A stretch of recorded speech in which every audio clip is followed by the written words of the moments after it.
বিসমিল্লাহির রহমানির রহিম। জস ট্রাভেলারের পক্ষ থেকে আমি জোসেফ আপনাদের সকলকে জানাই আন্তরিক অভিনন্দন। প্রেম পবিত্র, প্রেম মহান। যুগ যুগ ধরে এই প্রেম নিয়ে কত গল্প, কত অমর ইতিহাস রচিত হয়েছে। হয়তো প্রেম আছে বলেই পৃথিবীটা এত সুন্দর। সকলেই চাই তার প্রেম অমর হয়ে থাক। প্রেমকে অমরত্ব দানের জন্য মানুষ কত কিছুই না করেছে। তার মধ্যে সব থেকে শ্রেষ্ঠ উদাহরণ হচ্ছে পৃথিবীর সপ্তম আশ্চর্য, ভারতের আগ্রার তাজমহল। সম্রাট শাহজাহান তার প্রিয়তম স্ত্রীর নাম এবং তার ভালোবাসা অমর রাখতেই তৈরি করেছিলেন, যা দেখার ইচ্ছা কম বেশি সকলের মনেই উকি দিয়ে থাকে। তবে আমার মতো অনেকেরই সেখানে ভ্রমণের সামর্থ্য নাই। তাই হতাশ না হয়ে চলুন দেখে আসি নারায়ণগঞ্জে বাংলার তাজমহল, যা কিনা অবিকল আগ্রার তাজমহলের অনুকরণেই তৈরি করা হয়েছে। তার পাশেই আছে ক্ষুদিরামের ফাঁসির মঞ্চ, আছে পিরামিড এবং রাজমণি ফিল্ম সিটি, যেখানে আসলে আপনি জানতে পারবেন বাংলা চলচ্চিত্র কিভাবে নির্মিত হয় এবং সিনেমায় ব্যবহৃত বিভিন্ন স্টেজ এবং যন্ত্রাংশ আপনি দেখতে পারবেন। যারা হাড় দুর্বল আছেন তারা একটু নড়ে চড়ে বসুন, নতুবা কোনো অঘটনের দায়ভার কিন্তু আমি নেব না। কিছু বিষয় উপস্থাপন করব এবার।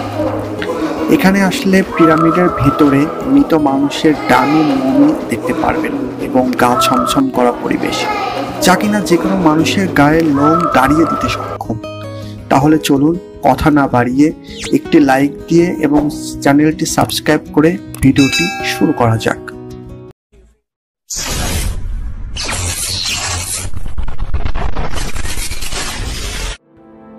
আসসালামু আলাইকুম। নারায়ণগঞ্জের প্রতিটি স্পটই অনেক সুন্দর, তাই আমি প্রত্যেকটি আলাদা আলাদা পর্ব করেছি। এই ভিডিওটি নারায়ণগঞ্জ ভ্রমণের তৃতীয় পর্ব। আপনি কিভাবে নারায়ণগঞ্জের সবগুলো স্পট একদিনে ভ্রমণ করতে পারবেন সেটা জানতে উপরে আই বাটন এবং ডেসক্রিপশনে ভিডিওর লিঙ্ক দেওয়া থাকবে, অনুগ্রহ করে দেখে নেবেন। আজকের পর্বে থাকবে শুধুমাত্র তাজমহল, পিরামিড এবং রাজমণি ফিল্ম সিটি, তার বিস্তারিত। আমরা এখন তাজমহলের রাস্তায় প্রবেশ করছি। এটাই আসলে রাস্তা।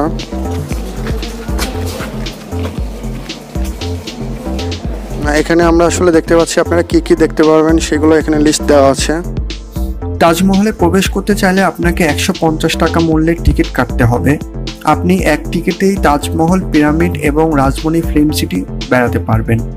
সপ্তাহের প্রতিদিনই খোলা থাকে, তবে ছুটির দিনে এখানে প্রচুর পরিমাণে দর্শনার্থী আসে। প্রবেশ করে ফেললাম।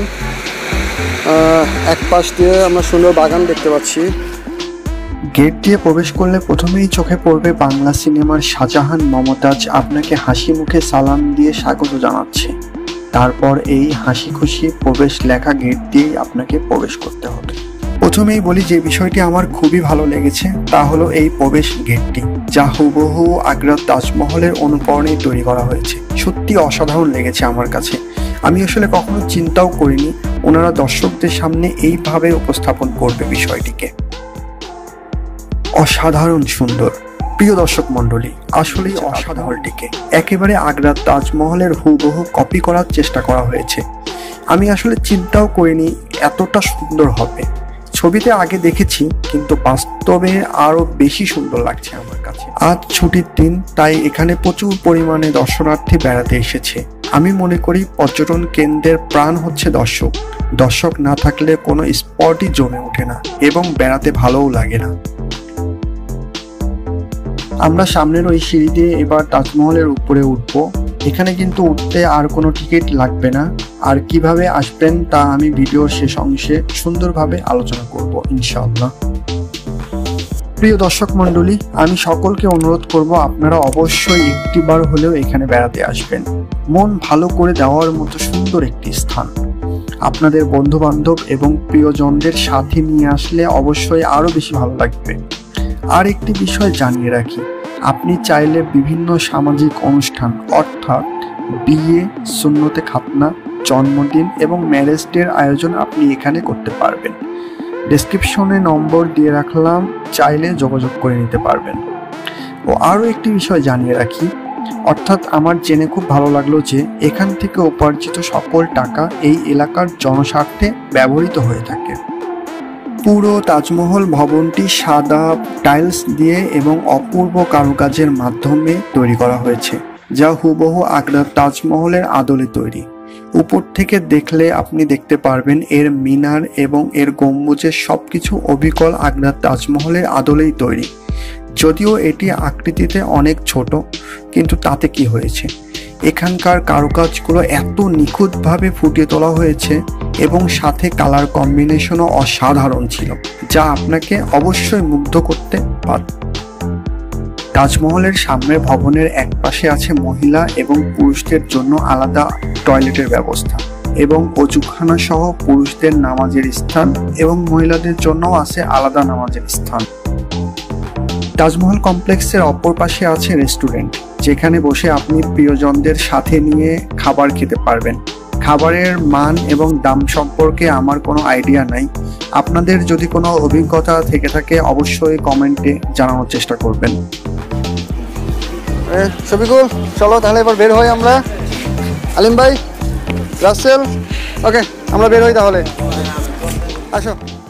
তো এবার আমরা তাজমহল বেড়ানো শেষ করে ফেললাম। এবার আমাদের ভ্রমণ এর আনুমানিক 50 গজ সামনে অবস্থিত পিরামিড এবং রাজমণি ফিল্ম সিটি। এবার আমরা রাজমণি ফিল্ম সিটিতে প্রবেশ করলাম। যেহেতু তাজমহল এবং রাজমণির একই টিকিট, সেহেতু এখানে আর কোনো টিকিট কাটতে হয়নি, আগের টিকিট এখানে দেখালেই চলবে। গেট দিয়ে প্রবেশ করলে প্রথমেই আপনার চোখে পড়বে বাংলা চলচ্চিত্রে ব্যবহৃত কয়েকটি গাড়ি, যেগুলো আসলে অনেক অবহেলার ভিতরেই পড়ে আছে, যদিও গাড়িগুলোকে রং করা হয়েছে। এরপর আর কিছুটা সামনে আসলেই আপনাদের চোখে পড়বে পিরামিড। অনুরোধ থাকবে বাচ্চা এবং অসুস্থ ব্যক্তিরা ভেতরে প্রবেশ করবেন না। তো আমরা এবার ভেতরে প্রবেশ করছি।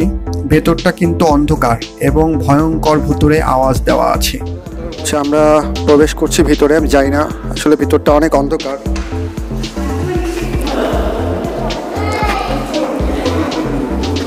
এখানে লেখা আছে রাজা রানীদের মৃতদেহ। আমি আসলে জানি না এগুলো কি অ্যাকচুয়াল রিয়েল কোনো কিছু নাকি আসলে সব কিছুই মৃতদেহ, কঙ্কাল দের মৃতদেহ। আসলে এখানে যেটা মনে হচ্ছে সেটা হচ্ছে ওনারা আসলে পিরামিডের আবহমান জিনিসটাকেই বাংলাদেশে আসলে ফুটিয়ে তোলার চেষ্টা করেছে। আমাদের উদ্যোগটা আসলে সুন্দর, আসলে ভালো লাগছে উদ্যোগটা। আমরা এই পাশে আর একটা দেখছি, এখানেও লেখা রাজা রানীদের মৃতদেহ। জায়গাটা পুরোটাই অন্ধকার। সো আমরা আসলে এখানে আর বেশিক্ষণ স্টে করছি না। আমরা শেষ করে ফেললাম আমাদের পিরামিডের ভিতরে পৌঁছি। আমরা এখন বাইরে থেকে আসলে পিরামিডটাকে পুরোপুরিভাবে দেখার চেষ্টা করছি।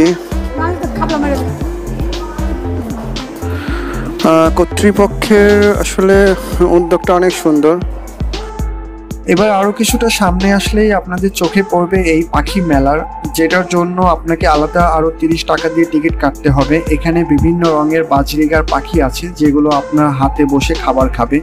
আমি যেহেতু নিজেই বাজরিগার পাখি পুষি, তাই এটার প্রতি আমার আসলে কোনো ইন্টারেস্ট নেই। আপনারা আসলে অবশ্যই ভেতরে যাবেন, দেখবেন, কেমন লেগেছে কমেন্টে জানাবেন।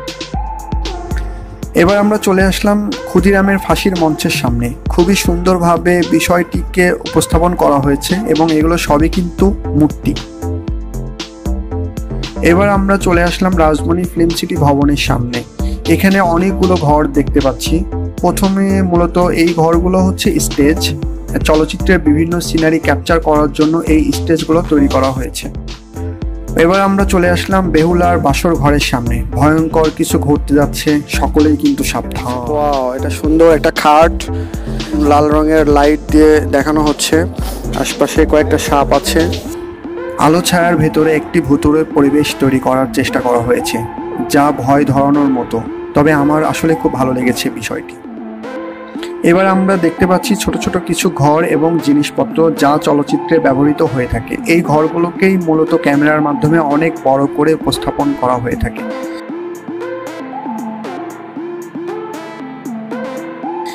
এখানে সিনেমা হলও আছে, আপনি চাইলে বসে ইচ্ছা মতো সিনেমা এবং সিনেমার কাস্টিংগুলো দেখতে পারবেন। এটার জন্য আপনাকে কোনো টাকা লাগবে না।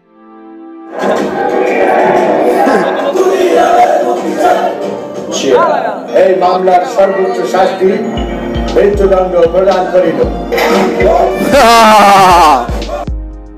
এবার আমরা চলে আসলাম সিনেমায় ব্যবহৃত যন্ত্রপাতি সংগ্রহশালার সামনে। এখানে আছে ক্যামেরা, প্রজেক্টর, সাউন্ড রেকর্ডার, যেগুলো খুবই পুরনো, তবে এগুলো থেকে একটা ধারণা পাওয়া যায় আগেকার দিনের চলচ্চিত্রগুলো কেমন ছিল বা কি কি ধরনের মেশিনারি সেই সময় ব্যবহার করা হতো। সেটা হচ্ছে শুটিং বাড়ি, মূলত আসলে এখানে ছোট ছোট করে দেখানো হয়েছে শুটিংয়ে আসলে যে ধরনের ঘরগুলো তৈরি করা হয়। এখন সন্ধ্যা হয়ে গেছে, এখন আমরা ফিরে যাব আমাদের বাসার উদ্দেশ্যে। এখান থেকে আমরা প্রথমে চলে যাব আমাদের গাউসিয়া এবং তারপর সেখান থেকে আমরা চলে যাব আমাদের গন্তব্য গাজীপুর। তো এই ছিল, এর পাশাপাশি আরও আছে সুন্দর বাগান এবং অনেক কিছুই আছে। যেহেতু এখন সন্ধ্যা হয়ে গেছে, আমরা আর এখানে বেশিক্ষণ স্টে করতেছি না, আমরা এখন চলে যাচ্ছি। সকলের কাছে অনুরোধ থাকবে আপনারা ভিডিওটিতে অবশ্যই লাইক দিবেন, কমেন্টস করবেন, কেমন লেগেছে আমাকে জানাবেন। শেষ করছি, আল্লাহ হাফেজ।